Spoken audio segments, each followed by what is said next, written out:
So over here at Listing Booster, we hear all the time that real estate agents really do love the flyers that they get out of list reports. However, they feel like they're just not informative enough, right? Well, at Listing Booster, we've enhanced our flyer system to where they're extremely informative and you have a lot of control as to what goes on them. We want to show you the difference between Listing Booster and list reports with respect to flyers and a lot more on a webinar next Thursday, 10 a.m. Pacific time.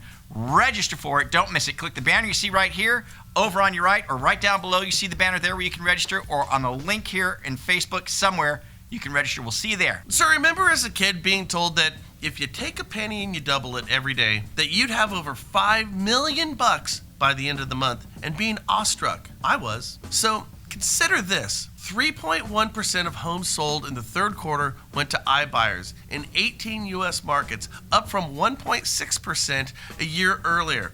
The same type of compounding effect is going on with iBuyers right now, doubling, as is with that penny. Now, the remedy for this ailment, this plague that's taking place right now, is really simple. It's you getting out and educating your community about the benefits of working with you, a local real estate agent and a local regional mortgage loan officer. Now, in doing so, the intended benefit of this is you'll get more business while protecting your community. Listen, just yesterday, we talked about how these iBuyers are actually coming out and fighting our message. So stay at it. You guys are doing a great job, but we need more of you enlisted. The Freddie Mac 30-year average rate on a 30-year fixed rate loan is 3.68% at half-point cost. Still amazingly low. As a result, refinances are at a 3-year high. In fact, refinancing continues to drive the market. The share of those applications made up 62.5% of the total submitted applications during the week, up from 59% the prior week. Isn't that amazing? Still over 60% of all loans being written are refinances. Now, I want you to check out this graph. The dark blue or black line is the 30-year average since 2015. The filled-in tan on the same graph is the refinance volume. So as the black line goes down, rates go down. The tan line goes up and refinance volume goes up. Now, on the far right, well, the tan lines are super high, aren't they? That's right now. That's that 62.5% of all volume right now, refinances. So what's the takeaway from this, Frank? On average, at least half of your current production should be refinances. Loan officers, obviously. And that's period, man. And that's because way over half of all volume is refinance right now.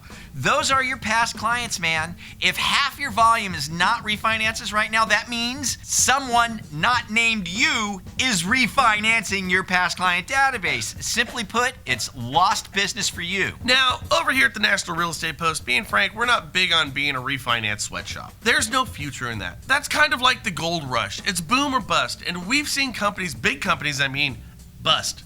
Now, we are, however, big fans of being a database marketer, staying in your ecosystem, keeping it in your own ecosystem, keeping your peeps close to you. So let us ask you a question right now. I want you to listen and be earnest with yourself. If half your current production is not refinances, someone else is refinancing your database. I mean, is that because of their advantageous marketing position with your past clients? Or is it because you just haven't stayed in touch with your past clients and reached out to them when rates go low enough for a refinance to make sense? The only one to blame is looking at you in the mirror. A balanced loan officer is one who's got 1 foot in front of them with the purchase market and 1 foot behind them with their database. See, if you have that 1 foot in front of you and behind you, that's the profile of a loan officer who is going to persevere in any market. But understand, if you are not actively staying in front of your past client database, they will stray when a refi makes sense. They won't do it out of malice to you. They'll do it because they're not thinking of you. They're thinking of themselves and their family. Just like you're not thinking about that fella or that gal who sold you your last car. There is absolutely no sense of obligation to you, nor should there be. That's an entitled position if that's where you're at. The business that you get must always be earned even with your past client database. Not saying that you're not staying in touch with them, not even saying that it's fair or not. It doesn't matter. It is, however, the way of the world. So we either get on board or we simply get left behind. And finally, it's being alleged that Fannie and Freddie are getting ready for what could be the largest, get this, IPO in history? Yeah. That's called an initial public offering. To raise money by selling stock? Now, we read this, and we're looking for answers from you. Now, one, if they have an IPO, they'd need to be out of conservatorship. I mean, we think. It seems it would hurt the IPO if they stayed in conservatorship, if it's even allowable. And second, what happens to all those folks who own Fannie and Freddie common stock? Remember, they've been suing the FHFA and the Treasury for nearly the past decade since they went into conservatorship. The reason? The government pushed them aside and tanked their stock value upon conservatorship. So how can it be called an initial public offering when there's already been one?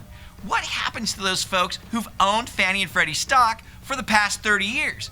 What do they get? And where do they go? If you know, let us know in the comments down below. Are you surprised at how high refinance volume still is? I'm shocked, really. It seems like rates have been in the 3 for like 9 years. I know.